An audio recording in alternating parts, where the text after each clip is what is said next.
Welcome to English Baba channel. Class 9 bio का जो next chapter है 3 इम्प्रूवमेंट इन फूड रिसोर्सेज, आज हम करेंगे इसके क्वेश्चन आंसर। तो जल्दी से वीडियो को लाइक कर दो। आई होप चिल्ड्रन आपने वीडियो को लाइक कर दिया है और अभी तक चैनल को सब्सक्राइब नहीं किया तो सब्सक्राइब कर दो सो दैट आपको हमारे सारे अपडेट्स मिलते रहे। क्वेश्चन नंबर 1 देखिए, explain any one method of crop production which ensure high yield. अब ये कह रहा है क्रॉप को उगाने का कोई ऐसा तरीका बताओ जिससे जो फसल हो वो ज्यादा हो, हाई यील्ड हो। ठीक है, तो इसको समझने के लिए जो है क्रॉस ब्रीडिंग करा दिया जाता है। अगर ये फसल अच्छी है और ये भी फसल अच्छी है, इसमें दो क्वालिटी है और इसमें भी कोई दो क्वालिटी है, तो इसमें अब ये होता क्या है, इसको जनरल एग्जांपल से समझो। मान के चलो क्लास में एक ऐसा बच्चा है जो बहुत ज्यादा डिसिप्लिन रहता है, ठीक है, और एक ऐसा बच्चा है जो क्लास में टॉप करता है। ठीक है, इन दोनों बच्चों की मम्मी क्या चाहेंगी? क्या जो बच्चा डिसिप्लिन रहता है, क्या इस बच्चे की मम्मी ये चाहेंगी कि मेरा बच्चा ऐसे बच्चे से दोस्ती करे जो सिगरेट पीता है, गालियां देता है? क्या इस बच्चे की मम्मी ये चाहेंगी कि मेरा बच्चा ऐसे बच्चे से दोस्ती करे जो सिगरेट पीता है, गालियां देता है? नहीं। बच्चे की मम्मी, हम भी जब छोटे थे आपकी भी मम्मी यही कहती होंगी, बेटा अच्छे बच्चों के साथ बैठा करो। तो इसकी मम्मी ये चाहेंगी कि ये टॉपर बच्चे के साथ बैठे, टॉपर बच्चे की मम्मी ये चाहेंगी कि मेरा बच्चा डिसिप्लिन बच्चे के साथ सीखे। तो डिसिप्लिन बच्चे को क्या सीखने को मिलेगा कि ज्यादा मार्क्स कैसे लाए जाते हैं, और टॉपर वाले बच्चे को क्या सीखने मिलेगा, मतलब दोनों को एक दूसरे की अच्छी क्वालिटीज मिल जाएंगी। ऐसे ही क्रॉप प्रोडक्शन में हम क्या चाहते हैं, जैसे फॉर एग्जांपल गेहूं की बात करूं, व्हीट की, मान के चलो ये वाला जो गेहूं की स्पीसीज थी, इसमें जो दाना था, जो ग्रेन था, वो बड़ा दाना निकलता था, ठीक है, लार्ज, बिग। और इसमें ये क्वालिटी थी कि इसमें ये डिसीज फ्री रहता था, इसमें कोई बीमारी नहीं लगती थी जल्दी से, और बहुत कम पानी की जरूरत पड़ती थी इसको ग्रो करने के लिए। तो हमने क्या किया, हमने इन दोनों को क्रॉस ब्रीड करा दिया, ठीक है, जिससे हमारा जो यील्ड होगा वो कैसा होगा, लार्ज वाली क्वालिटी तो इससे मिल जाएगी, और इससे क्या क्वालिटी मिलेगी, इससे मिलेगी कि हमारे जो प्रोडक्शन होगी उसमें बीमारी नहीं होगी, डिसीज नहीं होगी, और बहुत कम पानी में ही हमारा काम हो गया। समझ गए? तो आंसर कैसे लिखेंगे, पूरा क्वेश्चन सही, one method of crop production which ensures high yield, पूरा यहीं से इज क्रॉप ब्रीडिंग। क्या करवाएंगे हम, क्रॉप ब्रीडिंग करवा देंगे। ये अलग क्रॉप थी, ये अलग क्रॉप थी, लेकिन दोनों, इसके अंदर कुछ पॉजिटिव चीज थी, इसके अंदर कुछ पॉजिटिव चीज थी, और दोनों ने मिलके एक नई बेहतर चीज बना दी। तो इसमें करते क्या है, प्लांट्स फ्रॉम वेरियस प्लेसेस या areas are picked up with preferred traits. पहले प्लांट्स को पिक कर लिया जाता है कि भाई इस वाले प्लांट को क्यों पिक किया गया, क्योंकि इसके अंदर जो ग्रेन निकलता था वो बड़ा लार्ज, बड़ा अच्छी क्वालिटी का निकलता था।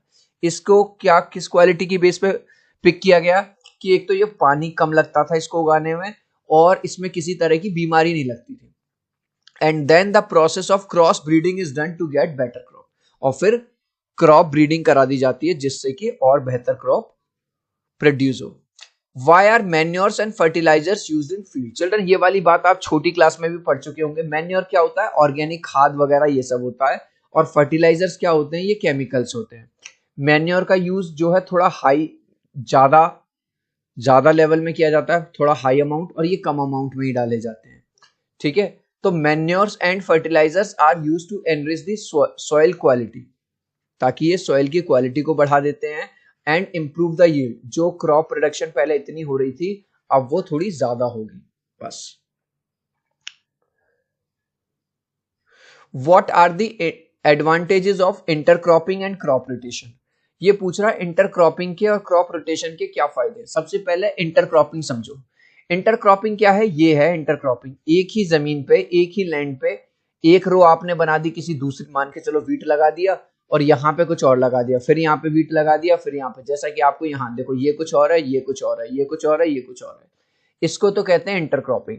और क्रॉप रोटेशन क्या होता है, आपको पता है साल में 12 महीने होते हैं, तो हमने गर्मियों में कोई दूसरी फसल उगा ली उसी जमीन पे, सर्दियों में कोई दूसरी, ठीक है, और रेनी सीजन में हमने कुछ दूसरी। तो यानी कि 12 महीने, एक साल के अंदर हमको 3 फसल मिल गई। समझ गए? अब इसके फायदे देखो, इंटरक्रॉपिंग के फायदे क्या होते हैं, सॉइल की फर्टिलिटी बढ़ जाती है, प्रोडक्टिविटी बढ़ जाती है पर यूनिट एरिया। पहले मान के चलो पर यूनिट एरिया इतना निकल रहा था, तो अब पर यूनिट एरिया जो है ज्यादा यील्ड हमें मिल जाती है।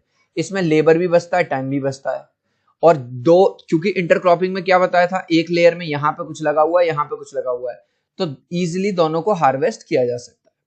और अगर अब मैं बात बताऊं क्रॉप रोटेशन का फायदा क्या है, ये भी सॉइल की फर्टिलिटी को इंप्रूव करती है।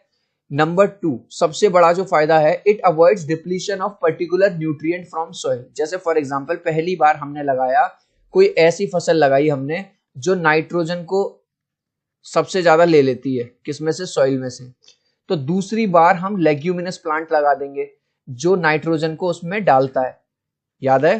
तो एक ने नाइट्रोजन ले ली सॉइल में से और एक ने नाइट्रोजन दे दी सॉइल को, तो यानी कि जो सॉइल की फर्टिलिटी है वो बरकरार रही, सॉइल में जो एक पर्टिकुलर न्यूट्रिएंट है वो कम होने से बच गया। It minimise paste infestation and diseases, इसकी वजह से कीड़े वीड़े भी नहीं लगते फसल को। It helps in weed control, weed क्या होते हैं, अनवांटेड प्लांट जो खुद ही उगे आते हैं, उनको कंट्रोल करने में भी ये हेल्प करता है। What is genetic manipulation? How is it used in agricultural practice? Genetic manipulation क्या है? अभी तक तो हमने पढ़ा था क्रॉस ब्रीडिंग, कि इसके अंदर ये वाली क्वालिटी अच्छी है, इसके अंदर ये वाली क्वालिटी अच्छी है, चलो भाई दोनों को मिला देते हैं। लेकिन अब जेनेटिक क्या है, इनके जीन में ही कन्वर्ट, अब मान के चलो ये प्लांट इस तरह का था पूरा ग्रीन, हमें चाहिए थे कि इसमें ना ग्रीन के साथ साथ ये वाले रेड वाले पत्ते और आने लगे, तो हमने क्या किया कि इसके जो प्लांट टिश्यू था उसमें एक जीन इंट्रोड्यूस करा दिया, इसको बोला जाता है जेनेटिक इंजीनियरिंग। जब इसके जीन हमने इसको वो, तो अब क्या होगा, नेक्स्ट या नेक्स्ट टू नेक्स्ट जनरेशन से इसके जो पत्ते हैं वो रेड रेड होने लग जाएंगे। समझ में आ गया, इसी को कहा जाता है जेनेटिक मैनिपुलेशन। तो आंसर कैसे लिखेंगे, genetic manipulation is a process in which the transfer of gene takes place from one organism to other. अब ये जो रेड था ये किसी और प्लांट का पार्ट था, जो जीन था, इस जीन को ट्रांसफर करा दिया गया हमने दूसरे प्लांट में। Here a gene of a particular character is introduce inside a chromosome cell resulting in transgenic plant. अब एक दूसरे प्लांट में उसको डाल दिया गया, ठीक है, और उसका रिजल्ट क्या हुआ, हमें जो हमें डिजायर्ड कैरेक्टर चाहिए थे अपने प्लांट में वो मिल गए। How do storage grain losses occur. अब जो आपको पता है बहुत सारा जो ग्रेन उगता है उसको हमारी गवर्नमेंट ग्रेनरीज में रखवा देती है, लेकिन अब मान के चलो बहुत ज्यादा बारिश आ जाए या ह्यूमिडिटी बढ़ जाए, ठीक है, या फिर रेट आ जाए, बहुत सारे चूहे वगैरह रोडेंट्स आ जाए, पेस्ट आ जाए, उसकी वजह से कई बार ये खराब भी हो जाती है। देखो कई बार ऐसा होता है रखने की अच्छी व्यवस्था नहीं होती, देख रहे हो सीलन आ जाती है, पानी आ जाता है।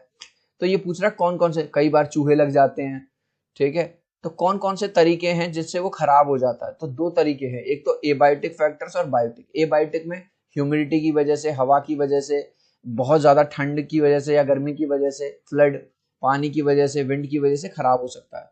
बायोटिक मतलब हो सकता है कीड़े लग जाए, रोडेंट्स चूहे वगैरह आ जाए, पेस्ट लग जाए या बैक्टीरिया लग जाए, इनकी वजह से वो खराब हो सकता है। चिल्ड्रन अभी तक आपने इस वीडियो को एक लाइक नहीं किया है तो आपसे रिक्वेस्ट करूंगा प्लीज एक लाइक कर देना। आपके एक लाइक से, एक सब्सक्राइब से बहुत मोटिवेशन मिलता है। मैं 3 तक काउंट करूंगा चिल्ड्रन, प्लीज वीडियो को लाइक कर दो, 1 2 3। आई होप चिल्ड्रन आपने वीडियो को लाइक कर दिया है, चैनल को सब्सक्राइब कर दिया। Next, how do good animal husbandry practice benefit farmers. अब फार्मर्स का क्या काम है भाई, फार्मर का काम है एग्रीकल्चर करना, खेती बाड़ी करना, क्रॉप उगाना। तो ये कह रहा है अगर कोई फार्मर एनिमल हस्बेंड्री करता है तो उसको क्या फायदे मिलते हैं। देख तभी आपने देखा होगा ज्यादातर जो फार्मर्स होते हैं वो अपने पास कैटल, गाय भैंस बकरी वगैरह रखते हैं। एक तो उनको दूध मिलता रहेगा, अच्छे दूध मिलेगा, दूध बेच के उनको कुछ पैसा मिलेगा, जानवर मिलेंगे, ठीक है, घी बनाएंगे, और भी चीजें उनको मिलती रहेंगी।